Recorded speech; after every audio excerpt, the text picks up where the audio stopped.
வெள்ளிக்கிழமை அன்று தொழுகைக்காக வேண்டி பாங்கு சொல்லி அழைக்கப்பட்டால் இலா திக்ரில்லாஹி வதருல் பை, உங்களுடைய வியாபாரம், உங்களுடைய கொடுக்கல் வாங்கல் இவைகள் அனைத்தையும் விட்டுட்டு அல்லாஹ்வை நினைவு கூறுவதை பக்கம் நீங்க என்ன செய்யுங்க, விரைந்து செல்லுங்க. நல்லது. ரொம்ப சீக்கிரமா விரைந்து நீங்க என்ன செய்யுங்க, அல்லாஹ்வின் பக்கம், அல்லாஹ்வுடைய திக்ரின் பக்கம் நீங்க என்ன செய்யுங்க, தொழுகையின் பக்கம் விரைந்து செல்லுங்கள். லாலிக்கும் ஹைருல்லக்கும் இன்குன்றும் தாரா, இது உங்களுக்கு மிக சிறந்ததாக இருக்கும், நீங்க விளக்கம் உள்ளவர்களாக இருந்தால். நபிகள் பெருமானார் ஸல்லல்லாஹு அலைஹி வஸல்லம் அவர்கள் சொல்லும்போது, சூரியன் உதிக்கின்ற நாட்களிலேயே சிறந்த நாள் என்ன அப்படின்னு சொன்னா வெள்ளிக்கிழமை என்ன சொல்லிக்கிறார். நாட்களிலேயே முதல் நாள் சிறந்த நாள் எது அப்படின்னா, சில விஷயங்கள் அல்லாஹ் தஆலா சிலதை விட சிறப்பாக ஆக்கி வச்சிருக்காங்க. நாட்கள்ல சிறந்தது வெள்ளிக்கிழமை என்று சொல்லலாம். மாதங்கள் சிறந்தது என்னன்னா 4 மாதத்தை குறிப்பிடுறோம். தொடர்ச்சியாக 3 மாசம் வரும், அதுக்கு அடுத்தாப்புல ஒரு மாசம். இப்படி மாதங்கள் அல்லாஹ் சுப்ஹானஹு வ தஆலா சில சிறப்பாக ஆக்கி இருக்கிறான்.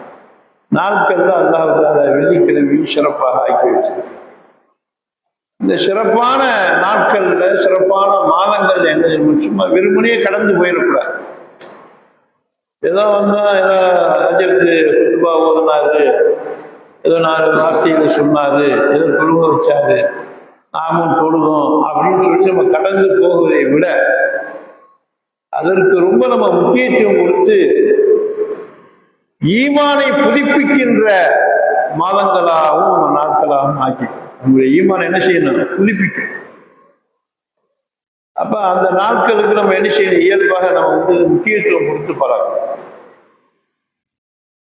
இப்படி நம்முடைய அந்த சிறப்பான நாட்களையும் சிறப்பான மாதங்களையும் அல்லாஹ்வினுடைய வழிபாட்டின் பக்கம் நம்மை நாம் ஆக்கிக் கொள்வோம், ஈடுபடுத்திக் கொள்வோமே. ஆனால் அது நமக்கு ஒரு சிறந்த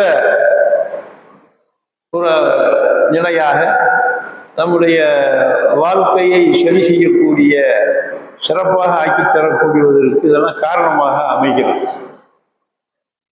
அதை நம்ம பொதுபோக்கானவர்களாக, மறதியாளர்களாக, பல சிந்தனைகளை கொண்டவர்களாக நம்ம என்ன செய்கிறோம், இந்த நாட்களை விட்டு நம்ம கடந்து போயிடும். அவ்வளவுதான்.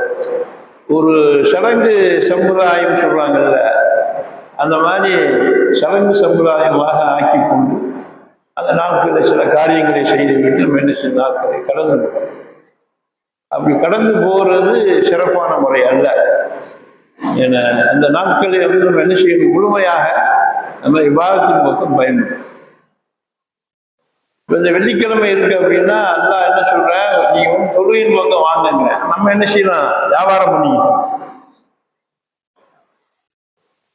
அப்ப எப்போ அல்லாஹ்வுடைய கட்டளைகளுக்கு, அவருடைய உத்தரவுகளுக்கு நம்ம மதிப்பளிக்காமல், கண்ணியம் கொடுக்காமல், என்ன நம்ம சௌரியத்துக்கு நம்ம இருந்தோம்னு சொன்னா, அப்ப நமக்கு வரக்கூடிய ஆபத்துகள், பலா முசீபத்துகள், சிரமங்கள், கஷ்டங்கள், இவைகள்லாம் உலகமே ஆபத்து நிறைந்த உலகம் தான்.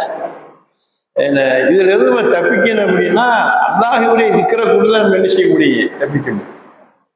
அவை இல்லாம நம்ம புலம்பிக்கிட்டே தெரிஞ்சோம்னா புலம்பிக்கிட்டே தெரிய முடியல. எனக்கு கஷ்டமா இருக்கு, சிரமமா இருக்கு, என்ன இந்த சிரமத்தை தாங்க முடியல, இந்த துன்பத்தை நம்ம சகிக்க முடியல, இந்த வலி வேதனையை தாங்க முடியல அப்படின்னு நம்ம என்ன செய்வோம், சொல்லிக்கிட்டே இருக்க வேண்டியதுதான்.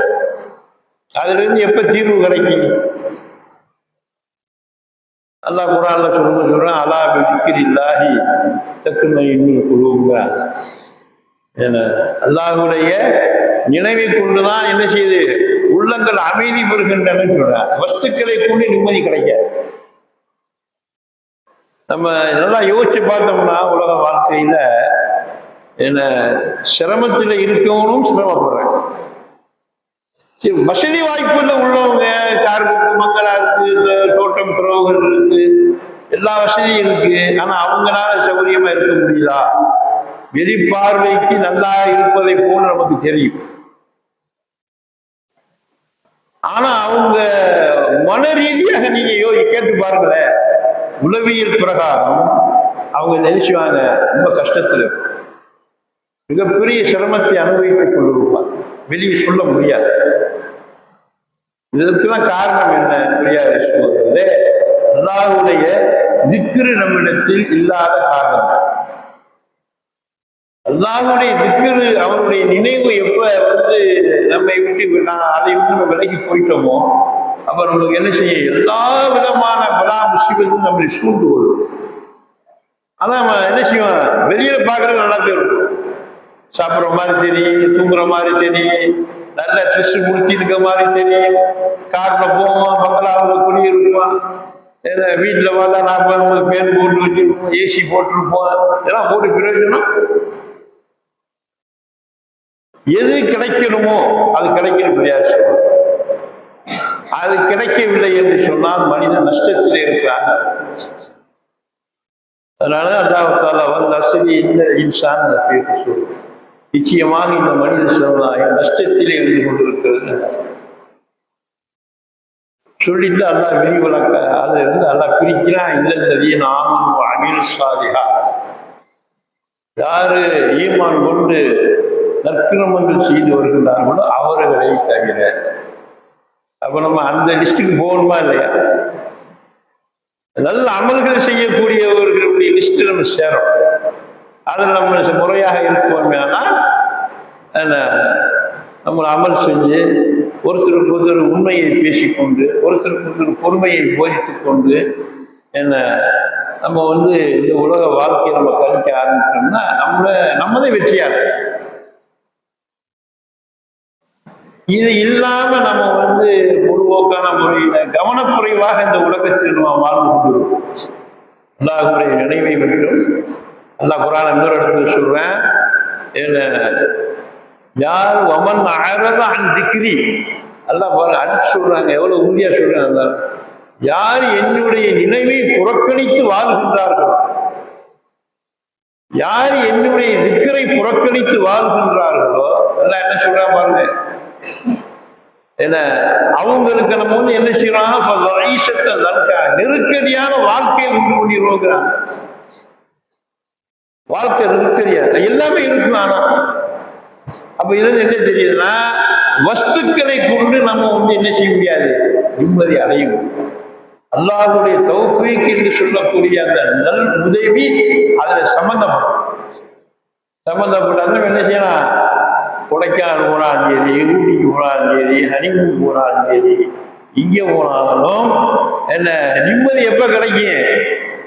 அல்லாஹ்வுடைய தௌஃபீக். அப்போ அல்லாஹ்வுடைய திக்ர் வரும்போது தான் அவருடைய தௌஃபீக் கிடைக்கணும். இல்லைன்னா எல்லாமே நமக்கு நெருக்கடியாயிரும். வாழ்க்கை கஷ்டம் போய் நிற்கும், பஸ்ஸே கிடைக்கும். எவ்வளவு ஒரு நெருக்கடி நம்ம ஆளாக்கப்படுவோம், எவ்வளவு சோதனைகள் ஏற்படுது. ஏன்? அல்லாஹ்வுடைய நினைவை விட்டு நம்ம தூரமாகி அவருடைய நினைவோடு நம்ம இருப்போம். உலகம் கூட நமக்கு சாதகமாக ஆக்கி தரும். உலகத்தில் எல்லாம் நமக்கு சாதகமாக வஸ்துக்கள் பூரா உலகத்தினுடைய படைப்பில்கள் அனைத்தும் என்ன செஞ்சலாம்? நமக்கு சாதகமாகவே இருக்கும். அதை நம்ம பயிற்றுவிக்கப்பட வேண்டும். அதை நம்ம சரியான முயற்சி பண்ணணும். அந்த சரியான பாதையை நம்ம தேர்வு செய்யணும். அந்த அளவுக்கு தேர்வு செய்கின்ற அளவுக்கு நம்ம உலகத்தினுடைய சிக்கல்களில் குழப்பங்களை மாற்றி தவிக்கிறதுனால நம்ம அந்த இடத்துக்கு போக முடியாமல் நம்ம அசலான விஷயங்களுக்கு போக முடியலை. எதுக்கு உலகத்தில் பிறந்தோம், ஏன் வாழ்ந்தா, என்ன செய்யணும்னு தெரியாமலே ரொம்ப பேர் என்ன செய்யறாங்க? இந்த உலகத்தோடு போயிடுறாங்க. கஷ்டத்திலே அந்த அல்லாஹ்வுடைய நினைவின் மூலமாக அதனுடைய அந்த அமலுடைய இன்பத்தை பெறாதவர்களாக, உலகத்தினுடைய இன்பத்தை அடையாமல் சொர்க்கத்தினுடைய இன்பங்களை பெறாமல் என்ன செஞ்சிடறான், இந்த உலகத்தை போய் சுதாரிக்கும். வியார சகோதரர்களே, இந்த உலக வாழ்க்கைகள் ரொம்ப சொற்பமான வாழ்க்கை. அந்த வாழ்க்கையை நம்ம என்ன செய்யணும், கொஞ்சமாவது அல்லாஹ்வோட தொடர்பு, அல்லாஹ் விரும்ப அமல் செய்யும். அப்பதான் நம்ம என்ன செய்யணும், நமக்கு அமல்கள்ல ஒரு இன்பம் வரும், இன்ட்ரெஸ்ட் வரும். ஏன்னா மனதளவு நமக்கு நிம்மதி இல்லை என்று சொன்னால் இந்த உலகத்தில் கஷ்டம் கஷ்டம், சிரமம் சிரமம் என்று சொல்லி இந்த உலகத்தை கழிக்கிற திறப்பதி. அதனால அல்லாஹ் என்ன சொல்லியிருக்கிறானோ அதை நம்ம செய்யணும். வெள்ளிக்கிழமை ஜும்மாவை வியாபாரம் பண்ணாதன்னு சொன்னா நம்மளுக்கு என்ன பண்ணிட்டு இருக்க, வியாபாரம் பண்ணிட்டு. அப்ப எப்படி மூசா அலைஹிஸ்ஸலாம் காலத்துல மீன் பிடிக்க போகாது, நமக்கு முன் உதாரணங்கள் நிறைய இருக்கு. அப்ப நம்ம படிப்படி பெறாம இருக்கும். அல்லாஹ்வுடைய உத்தரவை மீறி சனிக்கிழமைதான் மீன் ரொம்ப கிடைக்குது என்ன செய்ய ஒரு கூட்டம் மீன் பிடிக்க போகும். அல்லாஹ் என்ன சொல்றான், கிரகத்தில் சாட்சி குர்ஆன்ல ஆயத்து, அவர்கள் குரங்குகளாக மாற்றப்பட்டு விட்டார்கள். இழிவான குரங்குகளாக மாற்றப்பட்டு கொஞ்ச நாள் இந்த உலகத்தில் வாழ வைத்து அவங்கள அல்லாஹ் மௌத்தாய் குரங்குகளாக மாற்ற குருவே மாற்றியாச்சு. அப்ப நம்ம அல்லாஹ்வுடைய உத்தரவை மீறுறோம், ஏன் இது நடக்கல அப்படின்னா நம்ம என்ன ஸல்லல்லாஹு உம்மத்தாக போயிடும். யாருடைய உம்மத்து, நபியுடைய உம்மத்தாக நம்ம இருக்கிறதுனால நம்ம அல்லாஹ் தஆலா இந்த மாதிரி தண்டனைகளுக்கு உள்ளாக்குறது. இல்லைன்னா அது நடக்கும். ஸல்லல்லாஹு அலைஹி வஸல்லம் நபியினுடைய தன்னுடைய ஹபீப் முஹம்மது ஸல்லல்லாஹு அலைஹி வஸல்லுடைய உம்மத்தாக இருக்கிறதுனால நம்ம என்ன செஞ்சிருக்கோம், நம்ம பாதுகாக்க. ஏன் இந்த உலகம் என்பது யாருக்காக படைக்க, நமக்காக அல்லாஹ் படைச்சானா? தன்னுடைய ஹபீபுக்காக அல்லாஹ், தன்னுடைய ரசூலுக்காக வேண்டி, தன்னுடைய நபிக்காக வேண்டி அந்த உலகம் படைக்கப்படும். அதுல நமக்கு வாழ்வதற்கு ஒரு வாய்ப்பு கிடைச்சிருக்கு. அவ்வளவு அந்த வாழ்க்கையில் மனுஷன யோக்கியமா வாழ்ந்துட்டு போகும். இல்லைன்னா நாம் செய்கின்ற தவறுகள் இந்த தீமைகளுக்கெல்லாம் உடனுக்குடன் தண்டனை வழங்கப்படும். ஸல்லல்லாஹு அலைஹி வஸல்லம் துஆ பரக்கத்தினால நம்ம எல்லாம் விட்டு வைக்கப்படும்.